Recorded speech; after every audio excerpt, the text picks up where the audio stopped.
People के वृक्ष में ये कोटर जैसी जगह होती है।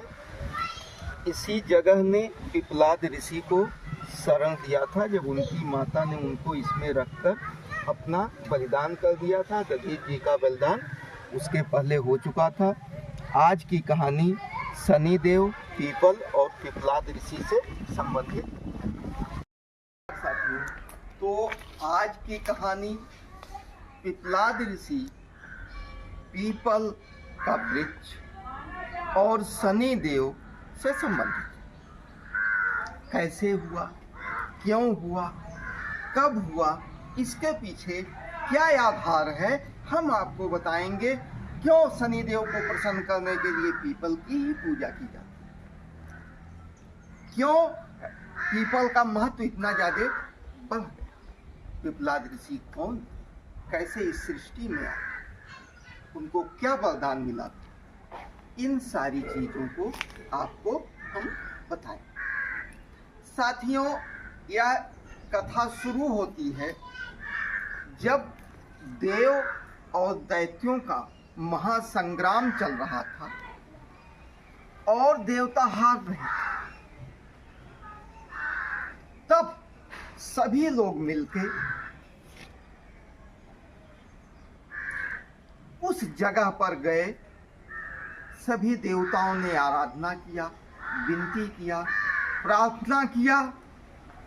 तब उस शक्ति ने कहा कि पृथ्वी पर तपस्या कर रहे दधीच ऋषि की हड्डी से अगर वज्र बनाया जाए, तब उस वज्र से उस महाभयानक असुर का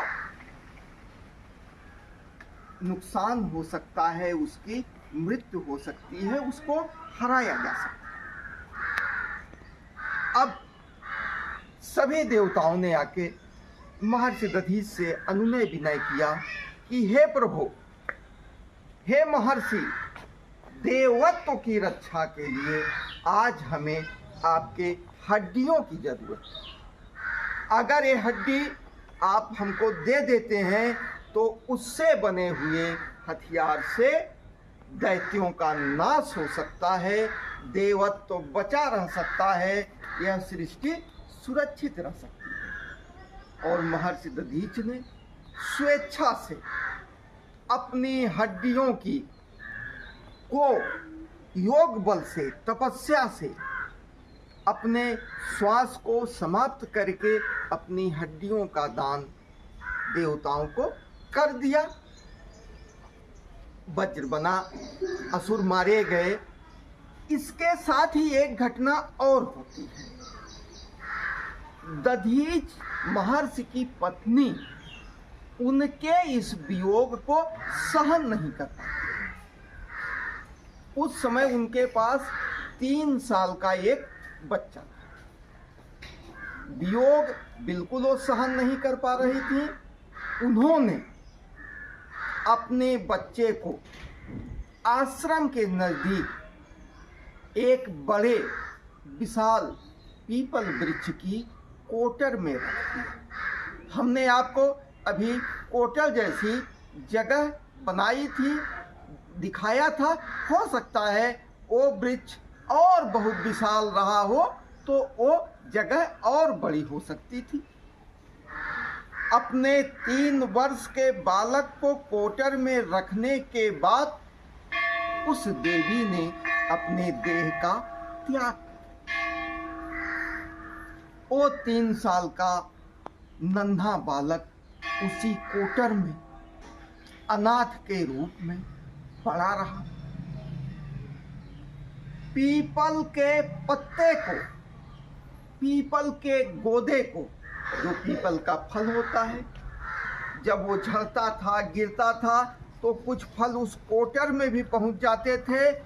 बाल सुलभता, हाथ में वो गोदा, वो पीपल का फल जो भी उसके हाथ में आता था अपने मुंह में डाल लेता था, रुदन करता था। उसके बाद कुछ दिनों तक उसी पीपल के पत्ते, पीपल के फल गोदे से उस बालक का उदर पोषण हुआ, जीवन के का संरक्षण हुआ। उसी दौरान कुछ दिनों के बाद महर्षि देवर्षि नारद उस रास्ते से गुजर रहे थे। उन्होंने बालक का रुदन सुना। बालक थोड़ा सा बड़ा हो चला था। खाते पीते पीपल के गोदों पर पत्तों पर आधारित बालक थोड़ा सा बड़ा हो चला था। थोड़ा सा ज्ञान उसको हो गया था। बालक को नारद जी देख के कि इस घने बियाबान में जिसके आगे पीछे कोई नहीं है, ये बालक यहाँ कैसे कोटर में बैठा हुआ है। उन्होंने बालक से पूछा, हे बालक, तुम कौन? बालक ने कहा, यही प्रश्न मैं आपसे जानना चाहता हूं कि मैं कौन। नारद जी को बहुत आश्चर्य हुआ। उन्होंने अपने तपोबल से और योग बल से यह पता लगाया कि यह बालक महर्षि दधीच का पुत्र है। उन्होंने बालक से कहा, हे बालक, तुम महान ऋषि दधीच की संतान हो। फिर बालक ने पूछा, हे देव, हमारी यह दशा कैसे हो? नारद जी ने कहा, शनि की महादशा के कारण। फिर बालक ने पूछा, मेरे पिताजी की यह दशा क्यों हुई? नारद जी ने कहा, शनि की महादशा के कारण। क्योंकि जिस समय महर्षि दधीच ने अपनी हड्डियों का दान किया था, उस समय उनकी आयु मात्र 31 वर्ष थी। 31 वर्ष की आयु में स्वयं का चले जाना, उसके पीछे पत्नी का देह त्याग कर देना, 3 वर्ष के बालक का अनाथ हो जाना। अब बालक को आश्चर्य हुआ कि सारी समस्याओं की जड़ में शनि देव। तो बालक ने नारद जी से दीक्षा लिया। नारद जी ने उस बालक को दीक्षित किया और उसके बाद वह बालक ब्रह्मा जी की तपस्या करने लगा। ब्रह्मा जी की तपस्या करने के बाद कालांतर में ब्रह्मा जी प्रसन्न हुए, प्रकट हुए। उन्होंने बालक से कहा, हे बालक, वरदान मांगो। बालक ने कहा कि हे देव, हे ब्रह्मदेव, आप मुझे वह वरदान दीजिए कि मेरी दृष्टि जिसके ऊपर पड़े, आवाहन करने के बाद वह व्यक्ति जल जाए। ब्रह्मा जी ने कहा, ऐसा ही होगा। अब इन्होंने शनिदेव का आवाहन किया। शनिदेव आ गए। इन्होंने अपनी दृष्टि डाली, शनिदेव जलने लगे। अब शनिदेव जलने लगे, सारे सृष्टि में हाहाकार मच गया। उनके पिता सूर्य देव भी परेशान हो गए। सभी देवता मिलके ब्रह्मा जी के पास गए। उन्होंने कहा, आप ही के दिए हुए वरदान के कारण शनिदेव की हालत बिगड़ रही है, शनिदेव जल रहे हैं। आप कृपया पिपलाद जी से कहिए कि वह शनिदेव को मुक्त कर दें, अपने श्राप को वापस ले लें, अपनी दृष्टि को वापस ले लें। ब्रह्मा जी पिपलाद ऋषि के पास पहुंचे। उन्होंने कहा, आप शनिदेव को मुक्त कर दीजिए, अपनी दृष्टि वापस ले लीजिए। पिपलाद ऋषि बिल्कुल मानने के लिए तैयार नहीं थे। ब्रह्मा जी ने कहा, हम एक के बदले आपको 2 वरदान देते हैं। पिपलाद जी ने कहा, ठीक है, ऐसा ही होगा, आप वरदान मानिए और शनिदेव को छोड़ दीजिए। पिपलाद जी ने वरदान मांगा। प्रथम कि 5 वर्ष तक के बालक को शनि महादशा से दूर रखा जाए, यानी शनि देव की महादशा का प्रभाव 5 साल के बालक पर बिल्कुल ना। दूसरा इस पीपल वृक्ष की पूजा सूर्योदय से पहले जल, सायंकाल धूप दीप जो भी व्यक्ति करे श्रद्धा से, उस व्यक्ति के ऊपर शनि महादशा का कोई बुरा प्रभाव ना पड़े, क्योंकि मेरे विषम परिस्थितियों में इस पीपल के वृक्ष ने ही हमको सहारा दिया था, हमको शरण दिया था और माता पिता की तरह अपने फूल फल पत्तों से मेरा भरण पोषण किया था, मेरा जीवन बचाया था। इस नाते इस पीपल को भी यह वरदान मिले। ब्रह्मा जी ने कहा ऐसा ही होगा। उसी समय के बाद जो भी व्यक्ति सूर्य उदय को पीपल की जड़ में जल देता है, सायंकाल दीप और धूप करता है, पीपल की आराधना करता है, वह व्यक्ति शनिकृत महादशाओं से, साढ़े साती से, ढैया से, इनसे मिलने वाले कष्टों से उसको मुक्ति मिलती है। चूंकि पीपल के कोटर में मिले थे, पीपल ही आधार था, तो नारद जी ने इनका नाम पिपलाद रख दिया था। बाद में ये पिपलाद ऋषि के नाम से मशहूर हुई और इन्होंने प्रश्न उपनिषद की रचना किया था, जो कि एक बहुत बड़ा पुराण में, पौराणिक ग्रंथों में जिसकी बहुत अधिक महत्व है। प्रश्न उपनिषद का के रचयिता महर्षि पिपलाद ही हैं और इस ग्रंथ का आने वाले समय में लोगों को बहुत लाभ मिला।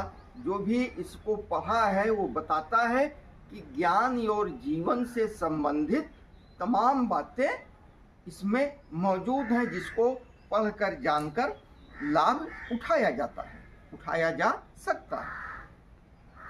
इसी तरह से पीपल का महत्व पर्यावरण को सुरक्षित रखने में बहुत ही अधिक है।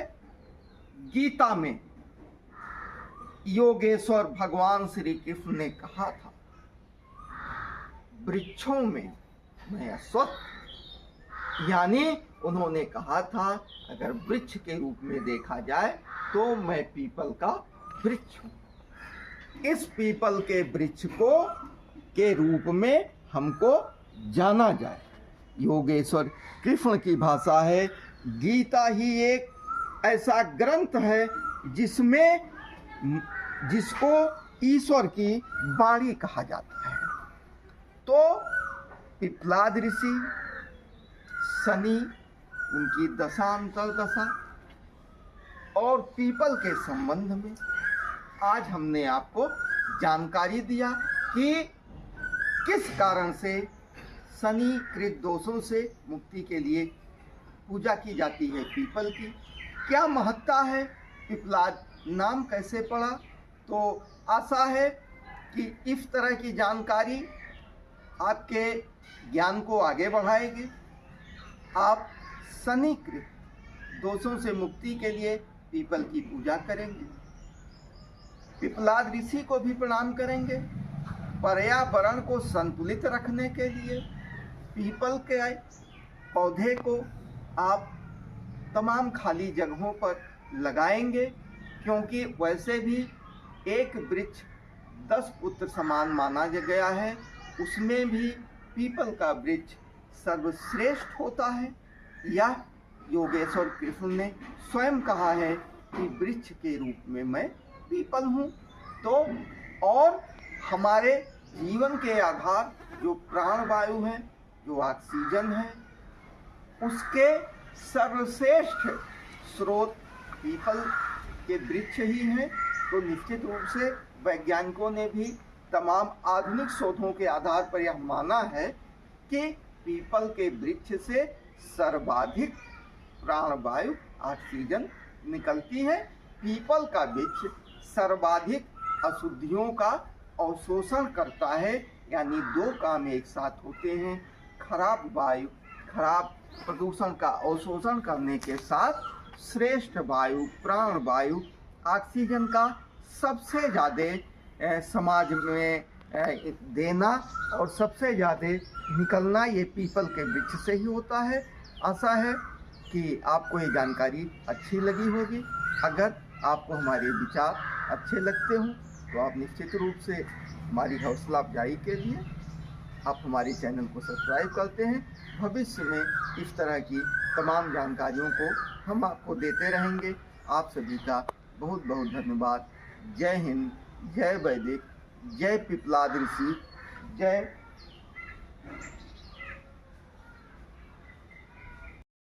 पिपलाद ऋषि ने शनि देव के पैरों पर ब्रह्मदंड का प्रहार करते हुए उनको मुक्त कर दिया।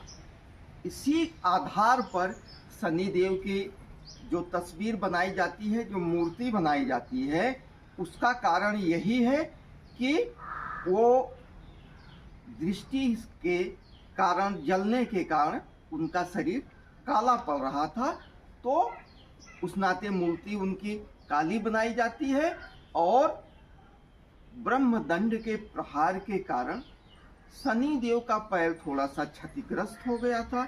उसी क्षतिग्रस्त होने के कारण वो थोड़ा सा लंगड़ा के चलते हैं, धीरे धीरे चलते हैं। इसीलिए कहा जाता है शनैश्चरः, यानी जिसकी गति धीमी हो वो शनैश्चर है। आप सभी का बहुत बहुत धन्यवाद। जय शनि।